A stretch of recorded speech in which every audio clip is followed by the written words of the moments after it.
Hi, it's the Chappiness Guide. Welcome to today's episode of Vestibular Talks. Today's special guest is Dr. Jessica. Yes, a doctor. And she's also been suffering with a vestibular condition for the last couple of years. Dr. Jessica has been diagnosed with vestibular migraines and binocular vision dysfunction. Her vestibular journey started in 2019, and she's now got a podcast that is called The Spinning Chronicles, where she shares information, knowledge, and hope about vestibular conditions. I hope you like the episode. Remember to like, share, and subscribe. Enjoy the episode, guys. Find your happiness.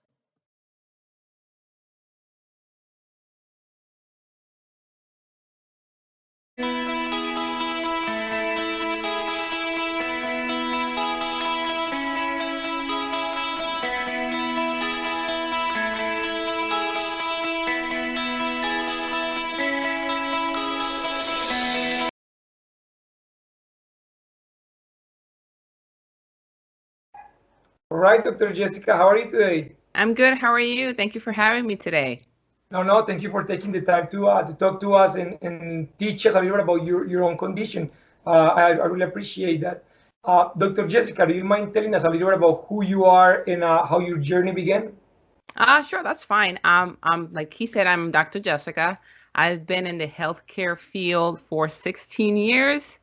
As a chiropractor, just 7. Before that, I used to be an athletic trainer. I was in charge of rehabilitation and prevention of injuries of high sport elite athletes. I'm from Puerto Rico.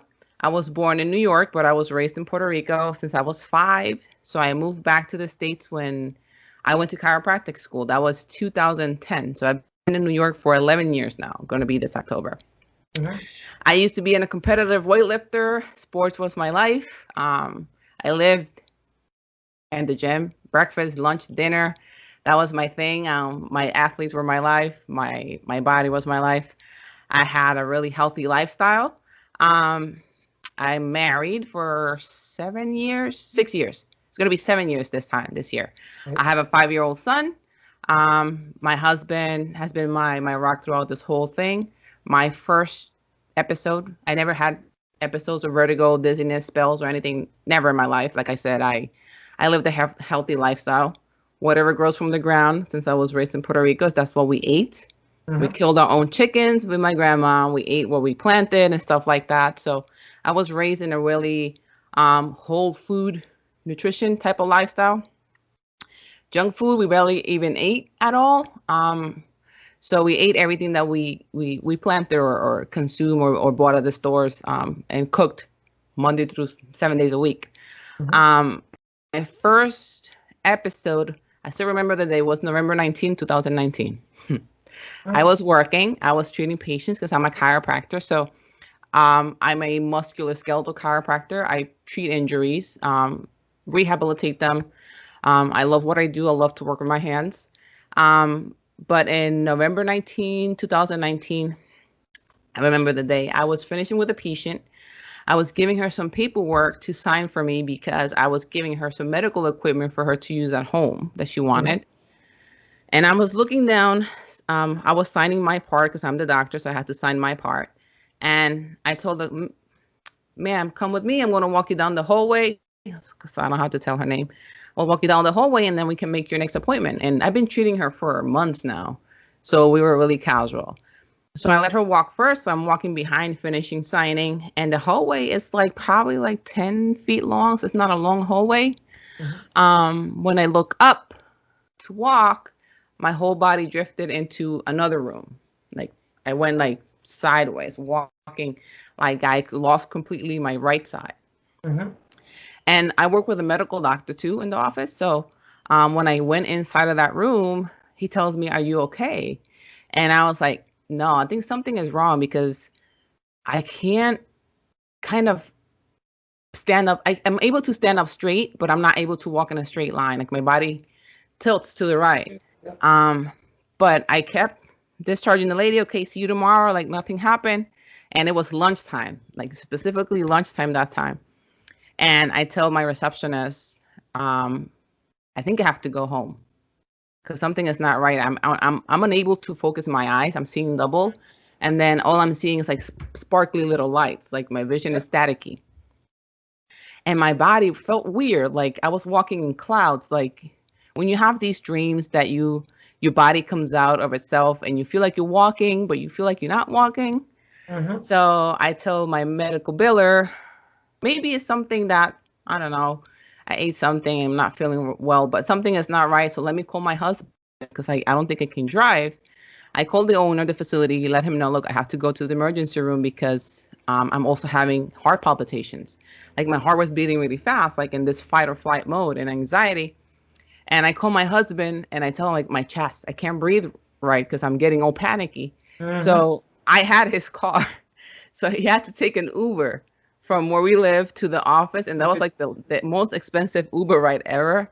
It was like $60 for him to come pick me up because my car was in the shop. So I had to take his car. Yeah. So he takes me to the nearest emergency room, which my cousin is a nurse at that hospital. It was like 10 minutes from the office. And I tell her, look, I'm going over there. I have like chest palpitations, but I can't focus my eyes. I'm seeing double. So they take me in. My blood pressure was over the roof. My pulse was over the roof. I waited like 30 minutes there because my cousin knows everybody. So they put me in as soon as my blood pressure was high. Mm-hmm. They did an EKG. It was fine. But the doctors only focus on my heart. They didn't ask me anything else. And they will tell me, what do you feel? I'm like, I'm seeing double. And everything is like a dream. Like I can't Yeah. seem to, I'm trying to look at you, but my eyes are not specifically looking at you. Yeah. And, but they're like, but what's your heart? I'm like, I'm not, my heart is fine. It's just my eyes, I think it is, because I can't seem to focus my eyes. And if I do, I feel like they're going like out. Like I can't focus them well. They feel weak. So they did all the blood work for my heart to check my enzymes, my troponins, all of that. Came out Mm-hmm. negative. They had to redo it again. Like I think it's 2-3 hours later. Yeah. And I was like, but what about my heart? Are you guys, I mean, what about my eyes? Are you guys going to check my brain or anything? Because I can't seem to remember words either. So I used to tell the doctor, I'm about to, and I would just say like you know, that thing that you take a look at that has numbers and You couldn't has little think of the arrows. actual words. I Yeah, couldn't think of the actual word. It wouldn't come out. He goes, the clock. I'm like, yeah, I'm looking at it, but I can't see it well. Yeah. And he goes, oh, but you had chest pains, right? I'm like, no, I'm just feel like anxiety. You suffer from anxiety. And then they go, do you suffer from anxiety? I'm like, no, never, ever in my life I've suffered from anxiety. And they sent me home like at 11:30 at night.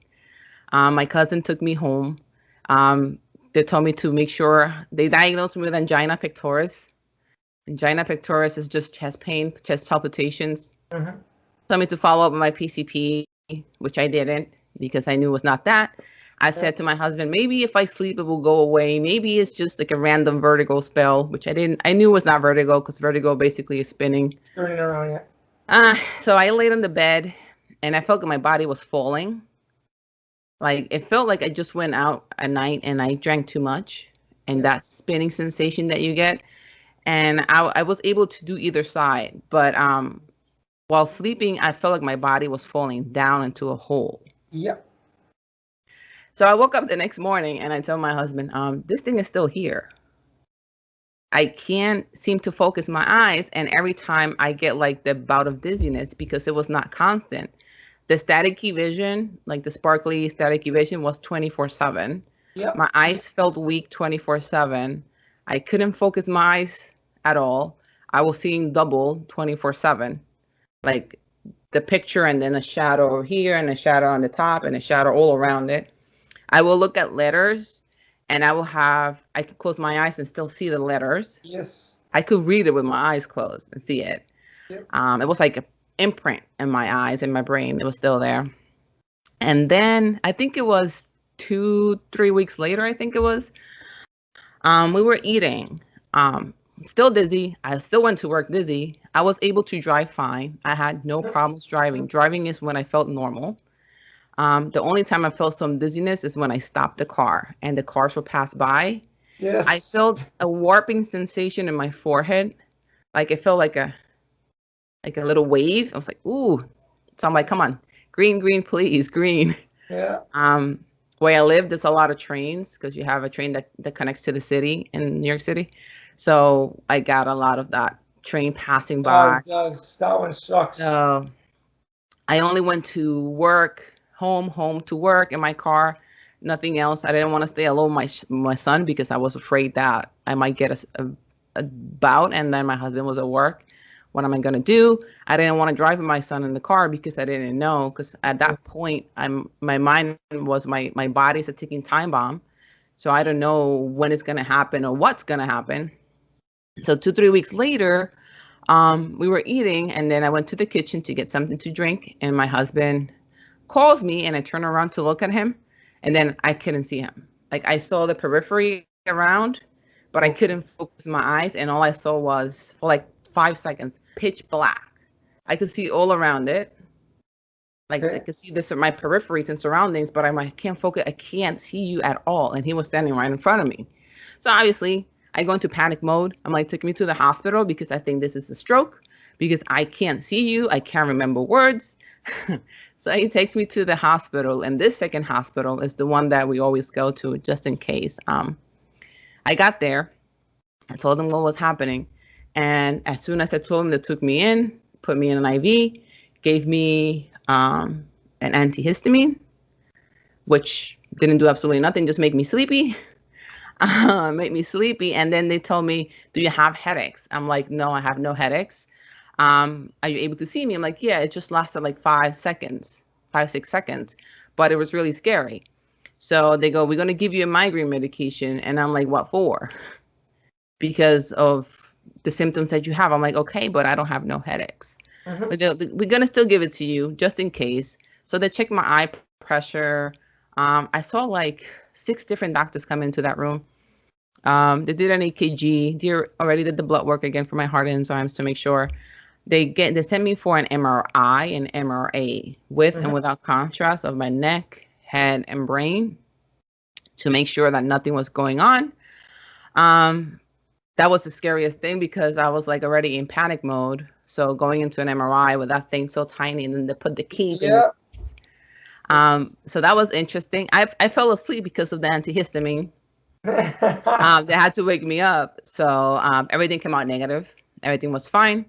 But they left me in a stroke patient area just Mhm. to make sure that it was nothing that MRIs didn't pick up, just to observe me. Yeah. So they left me at night, one night. That's the only day of work that I missed because they left me at the hospital. And then after that, I was like, they diagnosed me with vertigo, which I was a little bit annoyed because vertigo is not a condition, it's a symptom. Yes. So they were like, oh, do you have an ENT doctor? And I was like, yeah, I do. I've been going to an ENT since I was little because I used to get earwax impactation. So every 6 months to get my ears cleaned. Yeah.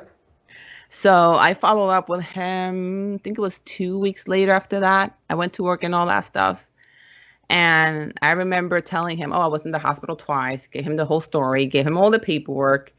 And he laughs at me. And this is a doctor that I've seen for since I moved to Long Island, where I live. My son is 5, so I've been seeing him for 4 years. He looks at me and he laughs at me like, you went to the hospital for this? And Yeah. That's pretty rude. Yeah. I was so mad. And he was a really nice, really good doctor. Um, and I'm like, yeah, because I thought I was having a stroke, believe it or not. Yeah. So after that, I didn't go back. So he at the hospital they gave me meclizine, but I hated it because it made me really sleepy. It made me more lightheaded, and it made me really constipated. Yeah. So it was horrible. So he gave me more meclizine, which I didn't take it because every time I took it, I will at lunchtime at work, I will fall asleep in one of the tables.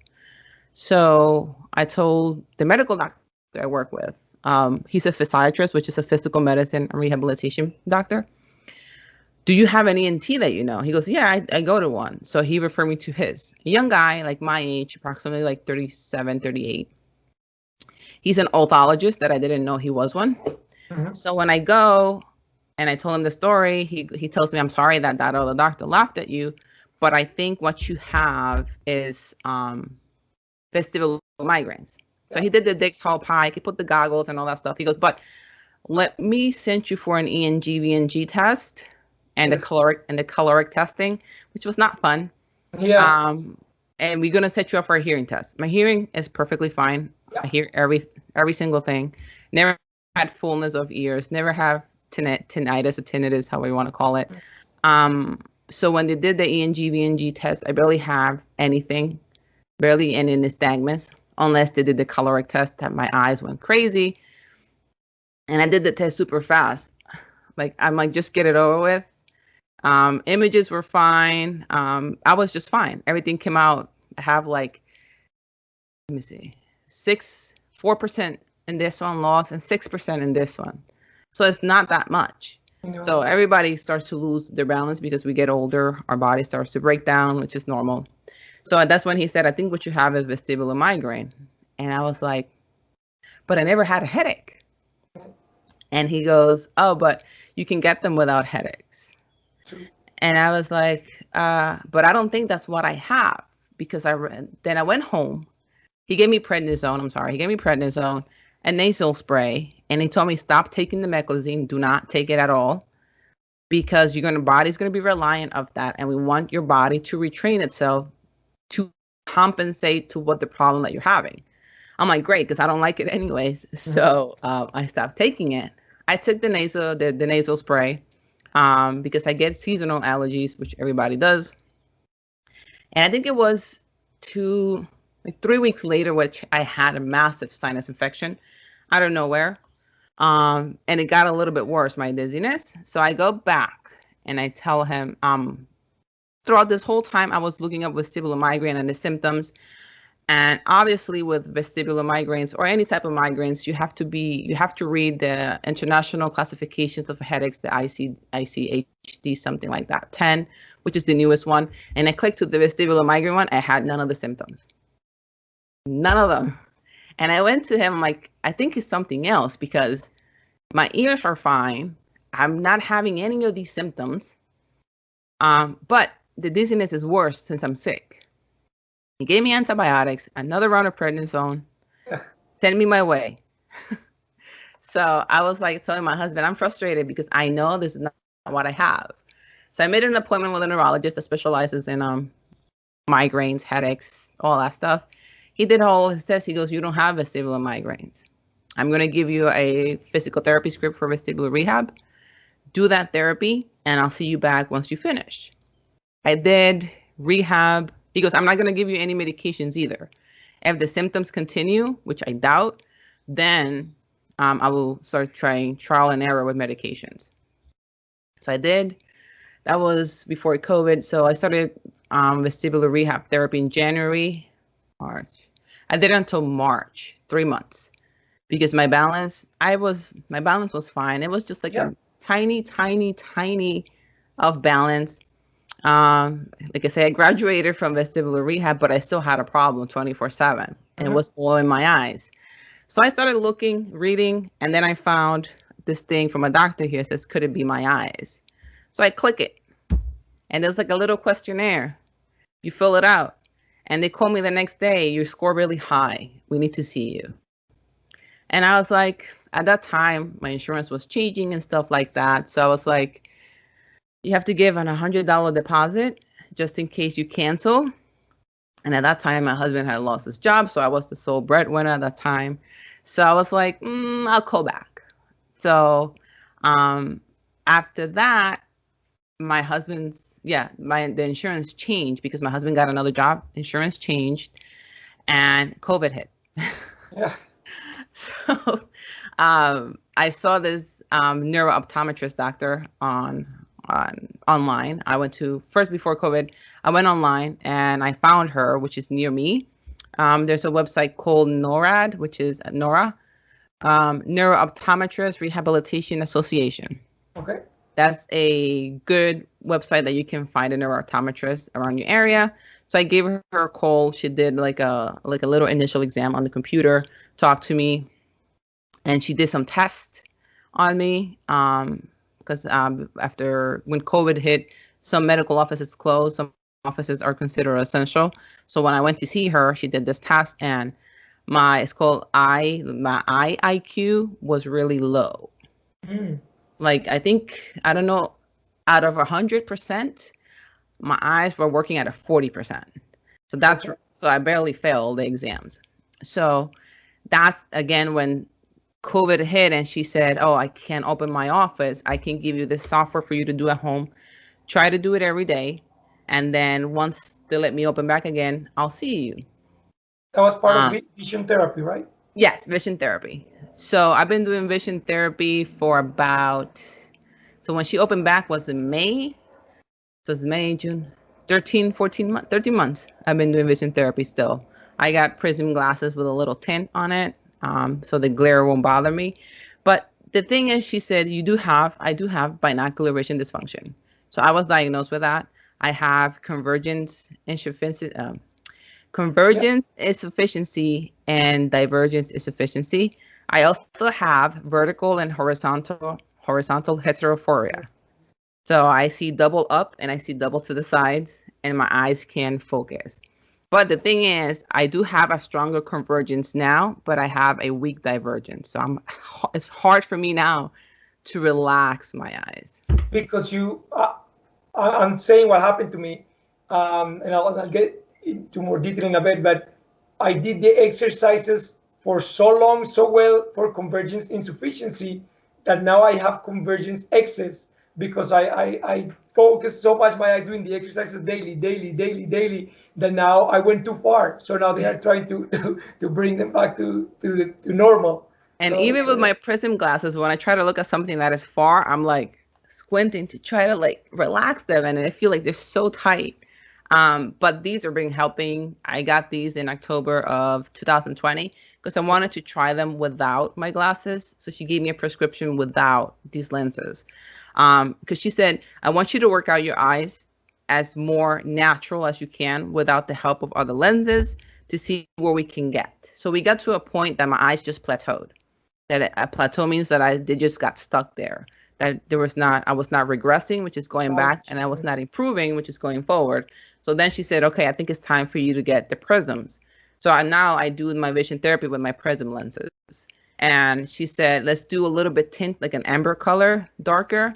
So when the glare won't bother you as much, because I told her that, and this is way before this whole stuff happened. When younger, glare would bother me the whole time. I would go outside, and when I come inside, everything was like a little bit more darker, and my eyes couldn't refresh as fast. Yeah. She even asked me if I ever suffered a concussion, and I was like, to my knowledge, no, but I can't say when I was a child if I fell down the steps and stuff like that. I don't know. But as an adult, since I have recollection, I don't think so. Because then she said it could be that it's a congenital binocular vision dysfunction, that as you get older, your body is unable to compensate as good as it was when you were younger. So now I have progressive lenses too, one for reading, one for looking from far away, because I've been wearing glasses since I was 9 years old. But now I have what we call the old people glasses. They're progressive, so I'm able to read better. I haven't been able to read a lot. I had to take breaks because my eyes still get really fatigued and I still get the dizziness. But it has been improving though, which is great. Awesome journey. Like I've heard it through your podcast, and you go into more detail in your podcast, of course. I know you don't like the tint in your glasses because you says that is old lady like. I think it looks cool. I don't know why you don't like it, but it looks cool. What you just said. So a lot of my symptoms, well, a lot of that symptoms. I don't like calling them my symptoms. A lot of that symptoms relate to your journey. The one difference that I noticed is that for me it's easy to read. Yes, it takes them a while to focus, but it's easy to read. What I can still not do after 2.5 years is watch TV. My eyes don't track it. Like the movement of the TV is like they are going like a tennis ball, like back and forth, back and forth. Like I can track it. Like I can track the movement. So watching TV makes me extremely dizzy. So I think that's the one thing that your story and mine kind of like separate a little bit. But everything else on point. And I do understand why at some point they believe you could have vestibular migraines, because when I experienced that kind of like black spot that you see only black for a percentage of your eye, but you can still have some peripheral vision. They said, oh, it's part of an ocular migraine that happens to people that have migraines. When this started for me, much like you, staticky, I would see either dots or geometric figures that weren't there. Like I would tell the doctor, I'm like, it's like I see lines or like triangles. And he's like, what do you mean? I'm like, I don't know how to describe it. It's almost like when the TV doesn't have an image and it's like a bunch of little, I call them ants, like little hormiguitas that are black and gray. I'm like, it's almost like that, but with figures and shapes. And he's like, yeah, I think that's part of migraine. Also, the fact that you had all this kind of like dizziness, but wasn't spinning vertigo, similar for me. Like my balance was perfect. I could stand in one leg, and the doctor's like, "But you're fine." I'm like, "No," but inside of my head, I feel like I'm swaying, or I'm walking on a trampoline. Like the ground is never solid. Like I'm sinking as I step. So a lot of our symptoms were very similar, and I believe that's what got them to diagnose me with vestibular migraines. But I did go to see a neurooptometrist, and same thing. She said you have binocular visual dysfunction, mostly convergence insufficiency. So that's why I relate a lot to your story. Now, the notes that I took, and you didn't mention this right now, but you mentioned it in your podcast. Why your white cells were high, like the count inside your body were really high. Same with me, which led me to believe maybe this was part of a viral infection. Whether it is Epstein-Barr, whether it is something else, like it led me to believe, because I kept telling the doctors, I'm like, why is my defense system so ramped up? And they are like, could be anything, could be the anxiety, could be the stress, maybe you're fighting a cold. I'm like, no, I think there is something else, because I feel like I'm not myself, like I don't feel me. And they often brush that off, like, oh, you're just anxious. I'm like, of course I'm anxious. I'm going through all these crazy symptoms that you guys don't give me an answer for. Of course I'm anxious. So that you mentioned that in your podcast, and I'm like, that's extremely interesting. Another symptom that you mentioned during your podcast is you felt like your eyes were like crossing sometimes, like they'll do this. Same for me when I'm trying to focus them on a book, for example, and it's like they are trying too hard. It's like you go blind for a couple of seconds, like you almost feeling like twitching. Yeah, You're kind of like shaking. You're, whoa, that was weird. Now, the other symptom that you described to a T, the halo around objects.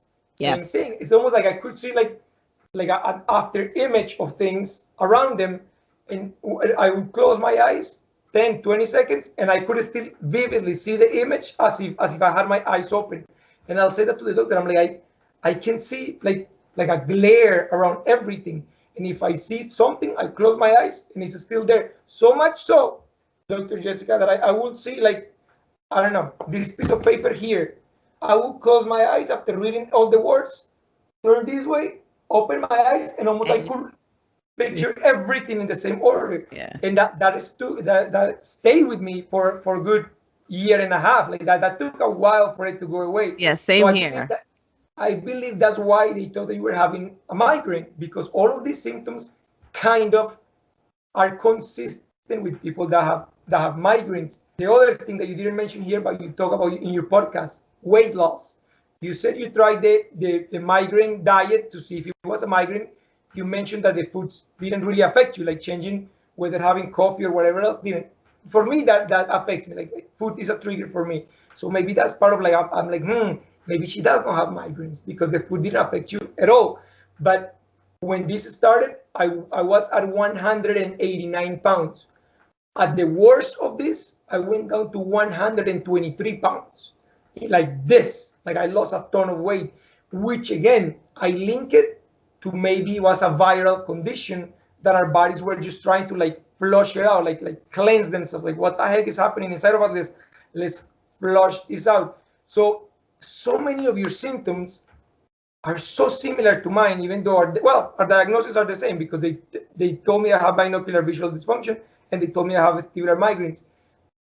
But what concerns me is that they kind of give you this diagnosis and it's kind of like good luck type of thing. Like And yes, they give you visual therapy, vestibular rehabilitation therapy, but they don't really tell you that you're gonna get better. They're like, we'll kind of see how far you get, but you kind of leave you there.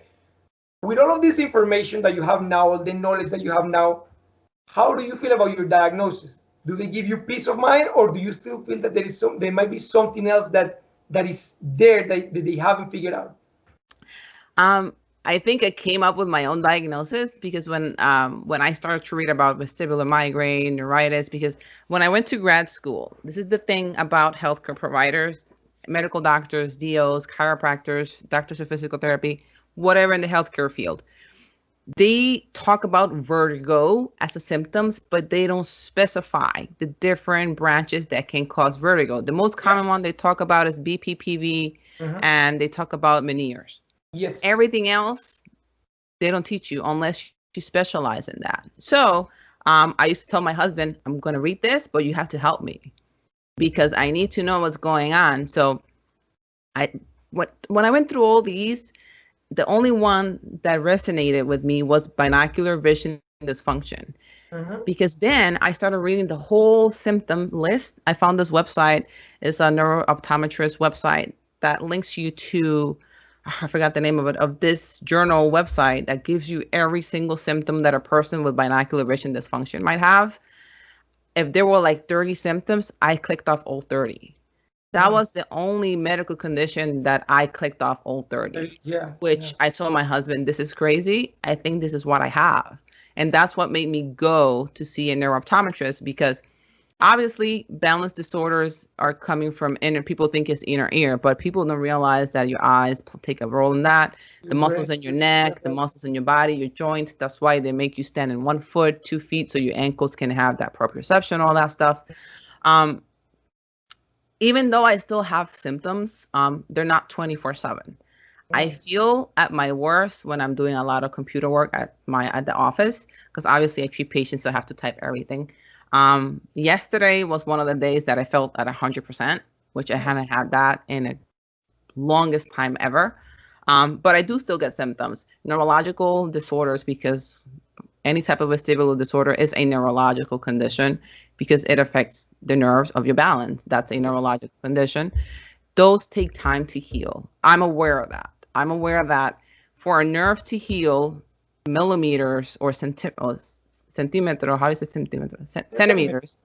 Centimeters to millimeters, it takes approximately a year and a half for each part to grow. So I always tell people who are going with this, you have to do your work. You have to do your vestibular rehab therapy. You have to do your own thing at home. If you don't do it, don't expect that just by going to therapy 2 times a week, 3 times a week, you're going to feel better. It's not.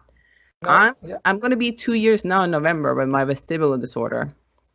I'm not 100%, but I was able to enjoy 100% days every now and then. I think that at the beginning, what I had was a type of vestibular neuritis. I think a mild one. I do mention it in my podcast because the first time I went to the hospital, my white blood cells were high. I was having a lot of pressure in my face, like mucousy pressure. And I would go to the bathroom and cough, and this is going to be a little bit graphic, but brown mucus will come out, like really dark brown. So I think something viral was going around, that it was a vestibular neuritis type of thing that might have aggravated. If I had binocular vision dysfunction in the past, might have altered my eyes. So I think if that was diagnosed first, and then the residual is my binocular vision dysfunction, I think they missed that part.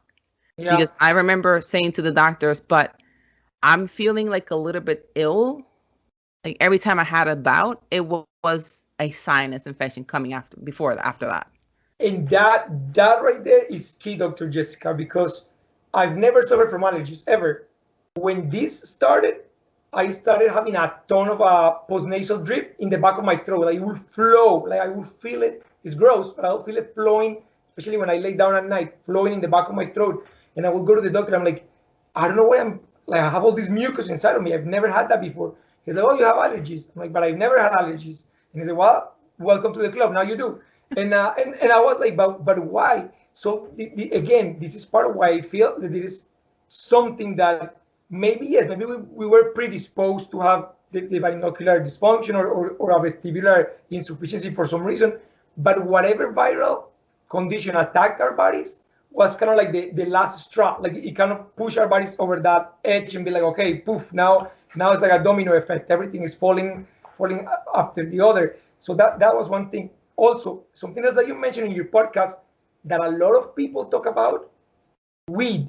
When people smoke weed, sometimes they feel that sense of depersonalization, like they feel Yes. because they're high, but then they stop the drugs, they stop the weed, but they still feel like that for 2, 3, 4 years, and they message me and they're like, I think the weed broke something in my brain. I think, and I'm like, could have, maybe, I don't know. What I do believe is that the weed push you into that state of sympathetic nervous system that you're anxious all the time, and that's why you feel derealization all the time. That being said, I did feel something like that when I was younger, when I was 14, 15 years old.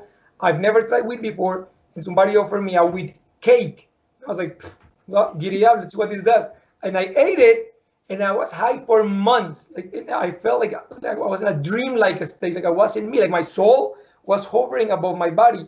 So people often tell me, do you think that weed is causing all these symptoms? I'm like, it could have been a trigger, maybe, but I can't say that for certain. And you do talk about it in your podcast. Why did you mention it in your podcast? What made you do that connection? When I went to my neuro-optometrist, because it was her, she goes, I was already seeing her after my second episode. I got a third one afterwards, like a month or two later after seeing her. And she takes me back to check my eyes, because I told her my eyes were really blurry, like really, really blurry, like a little cloudy blurry. So she tells me, she started asking me questions. And one of the questions that she does ask me was, do you smoke weed? And I said, no. And I asked why. And she goes, because there's something called neurotoxicity.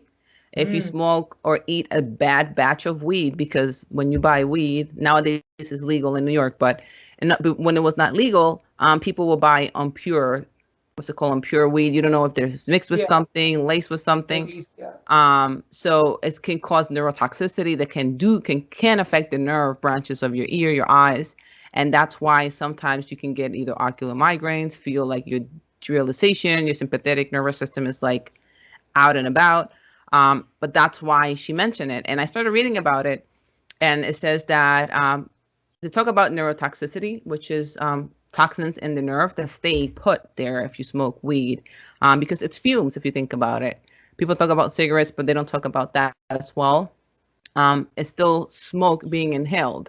And I don't know, I've had friends that do smoke that, and I've seen the colors of the pipes. And if you look at it, it's like a tar color. It's a black tarry color. Like, so that it goes inside either, because you apparently have to inhale and hold. So it goes inside and obviously comes out, but not all of it comes out. So it stays around your system.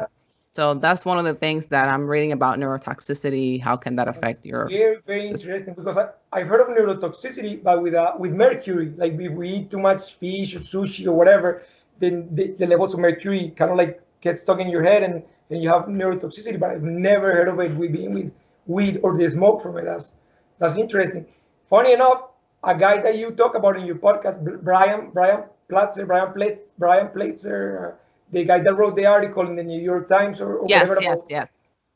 I interviewed him. I have an interview with him as well. He talks that his symptoms came after smoking weed for the first time in college. So yeah, you could be right. It could be that link that maybe triggers something in us and causes that damage.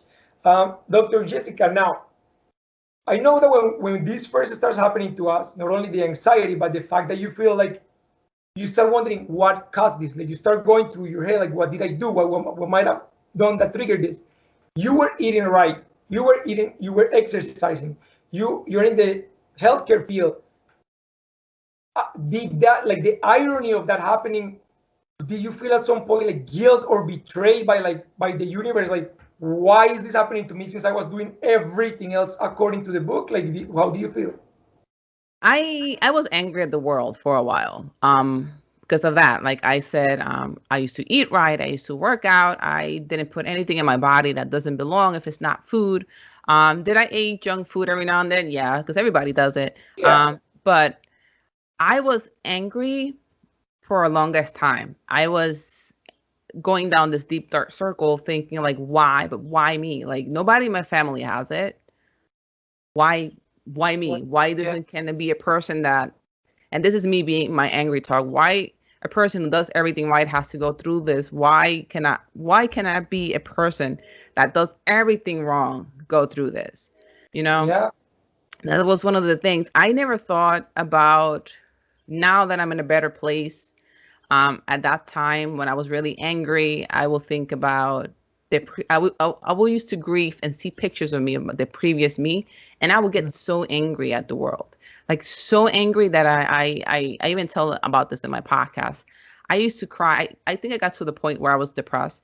I used to cry and call my mom every morning when I go to work, Mhm. and I said, I can't do this no more. This is too much.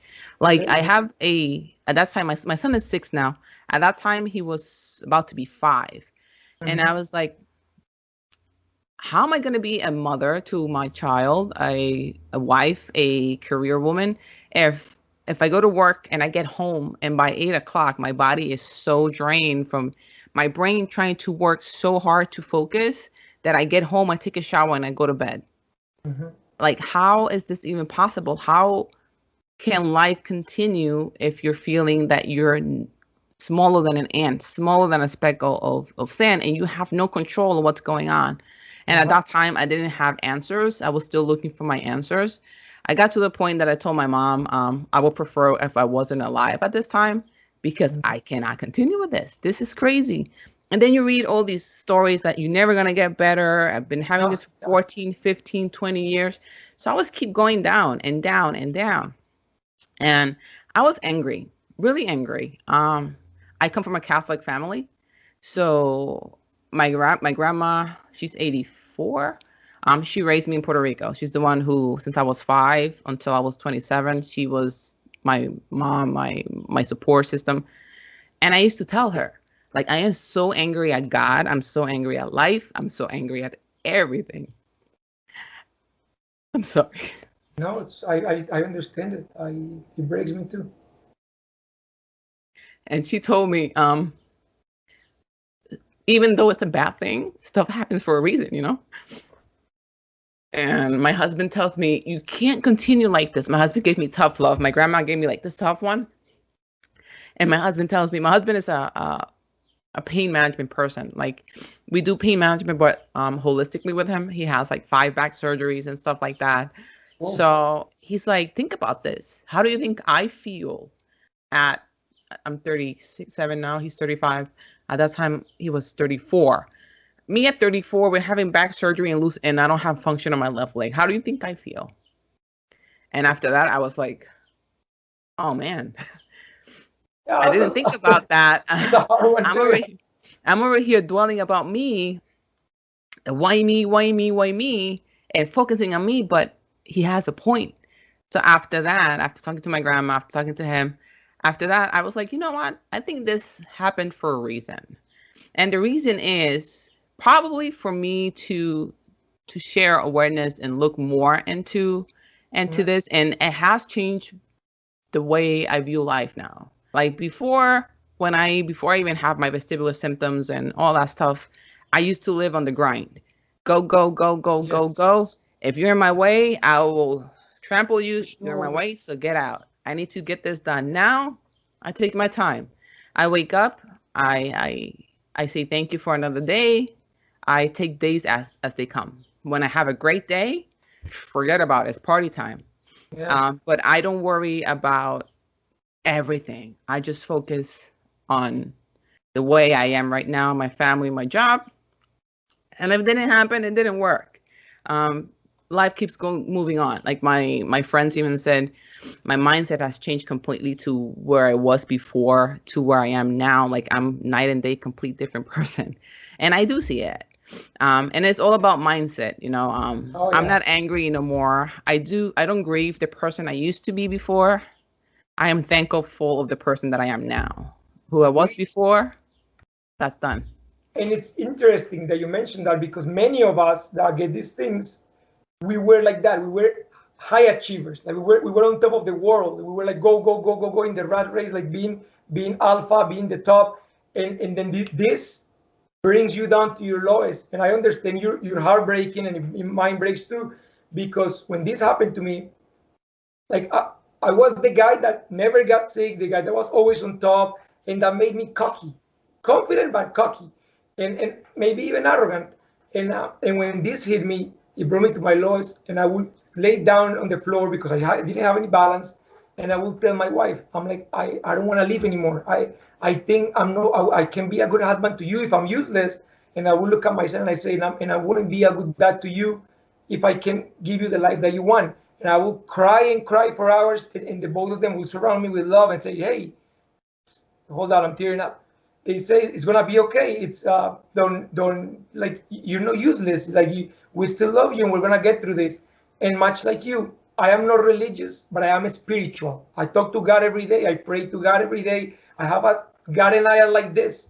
So when this happened to me, I will pray, and I'm like, why me? I'm a good guy. Like I help others. I donate. I volunteer. Like I prayed every day. Why me? Why me, God? And I will tell God, I'm like, take me. I don't want to leave. I do not want to leave. And thankfully, I'm in a better place in my mind.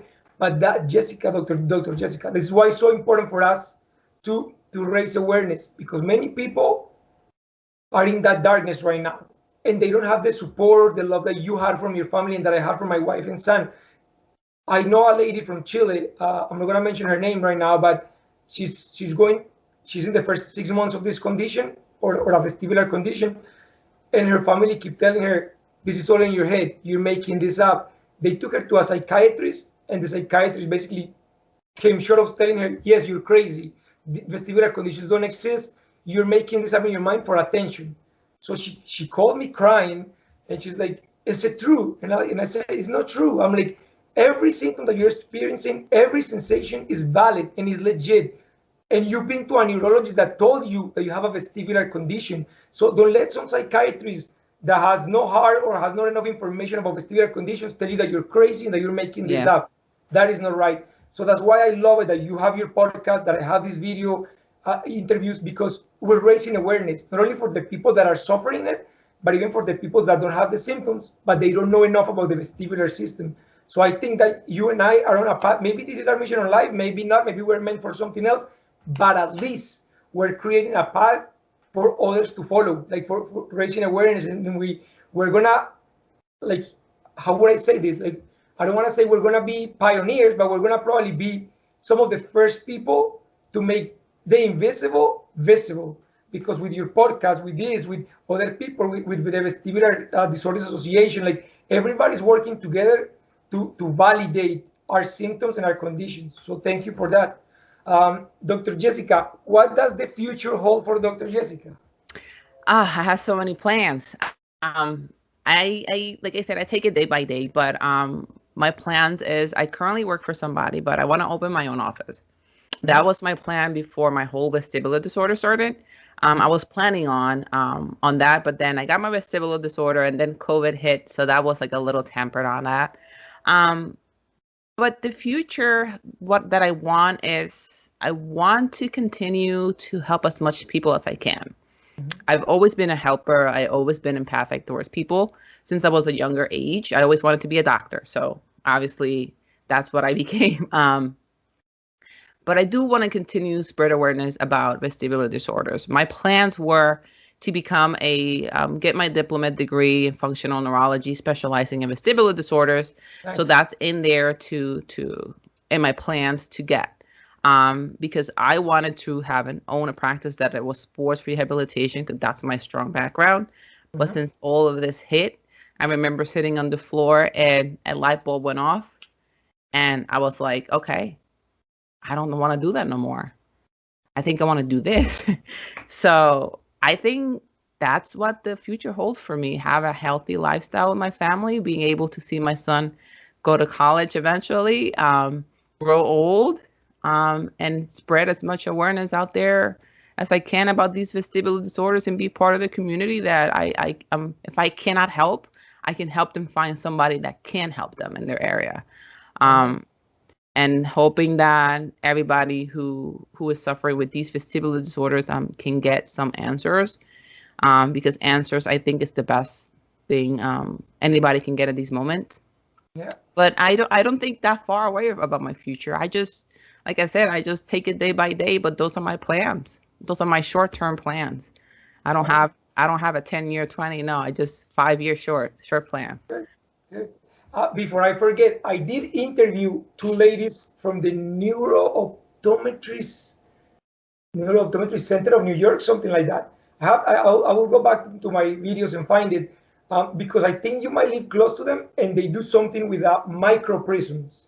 So they say that the prisms can get you to a certain state, but the microprisms could push you even further into recovering.